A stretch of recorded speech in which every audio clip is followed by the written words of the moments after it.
Menurut saya ya, eh, harus ada introspeksi pada Anies Baswedan, pada dirinya gitu. Apa yang membawa dia di titik ini gitu, ya kan? Karena penting juga kita sebagai ya kita berteman, saya berteman lama sama Anies, tapi kita berbeda pilihan begitu. Dan layak pun saya mengatakan kepada dia, perlu agak introspeksi juga tentang cara membaca situasi. Saya terus terang sebagai aktivis Islam Soal susah cari kerja, bukan salah yang kuliah, salah yang belum menciptakan lapangan pekerjaan. Iya. Jadi jangan salahkan yang kuliah. Insya Allah 19 juta itu kita dukung. Loh, Anda nggak setuju 19 juta lapangan pekerjaan? Setuju tidak? Setuju. Dukung tidak? Dukung. Saya juga dukung. Saya juga dukung. Saya juga kepengen 19 juta itu tercipta segera. Kalau bisa udah bulan lalu tercipta. Betul nggak teman-teman? Jadi soal lapangan pekerjaan jangan salahkan kampus. Tapi soal penyediaan lapangan kerja. Dan jangan khawatir, ini pelajaran dari Korea Selatan. Korea Selatan itu membuat sistem pendidikannya lurus. SD, SMP, SMA sama semua. 95%, 90%, 90%. Kalau Indonesia piramid. 98%, 84%, 60%. Gini. Makin tinggi jenjangnya, makin sedikit yang sekolah. Di Korea begini. Pemimpin perencana Indonesia tahun 70-an mengatakan jangan seperti Korea. Karena kalau seperti Korea, maka menciptakan pengangguran terdidik. Sudah sekolah tinggi, tapi belum ada lapangan kerja. Indonesia pilihnya piramid. Apa yang terjadi di Korea? Ketika mereka yang sarjana jadi supir, yang sarjana jadi office boy, ya memang betul. Tapi begitu investasi datang, pembangunan industri tumbuh, yang supir jadi manajer, yang office boy jadi asisten manajer. Betul nggak, teman-teman? Tapi udah siap. Lah kalau kita, begitu itu ada, orangnya belum ada. Kenapa? Karena pola kita piramid. Jadi yang hari ini sudah sekolah dengan baik, sudah terdidik dengan baik, jangan khawatir. Begitu kesempatan ada, insya Allah Anda akan bisa ambil kesempatan itu. Makanya harus lakukan perubahan. Halo teman-teman, jumpa bersama saya di Kacamata Dangi ya. Ini sangat menarik sekali teman-teman.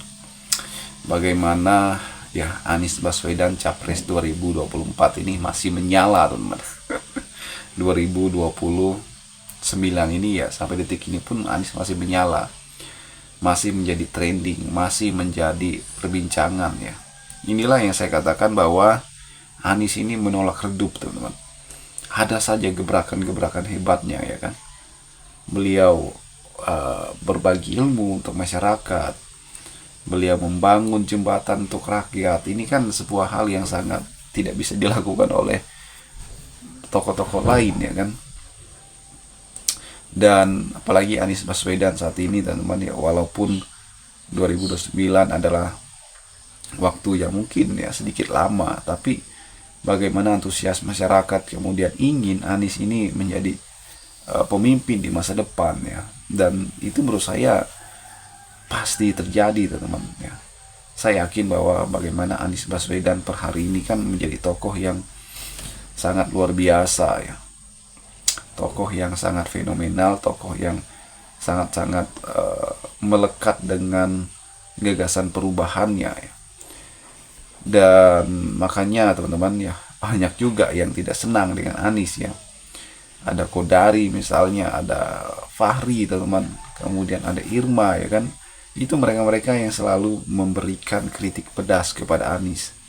Tapi ya sekali lagi polanya kan dikritik ya akan semakin naik juga teman-teman. Walaupun dikritik dengan keras ya Anies akan terus naik ya kan. Inilah yang saya katakan bahwa takdir teman-teman. Dan saya yakin bahwa apa yang dilakukan oleh Anies per hari ini adalah bentuk kecintaannya kepada masyarakat, bentuk bagaimana masyarakat peduli juga dengan Anies teman-teman, dan Anies peduli ya. Bayangkan tokoh mana yang membuat jembatan ya untuk masyarakat ya. Dan saya rasa bahwa Anies inilah tokoh yang sangat luar biasa teman. Jadi jangan heran kalau Anies 2009 ya banyak yang suka, banyak yang senang ya. Karena Anies ya bakal menjadi capres teman 2029 penantang Prabowo. Dan ini menurut saya sangat baik ya. Bakal ada pertarungan antara Prabowo dan Anies lagi 2029 teman-teman ya. Biar Anies membuktikan nilai 11 dari 100. Bagaimana menurut kalian? Kita diskusi di kolom komentar ya. Sampai jumpa lagi teman-teman. Salam.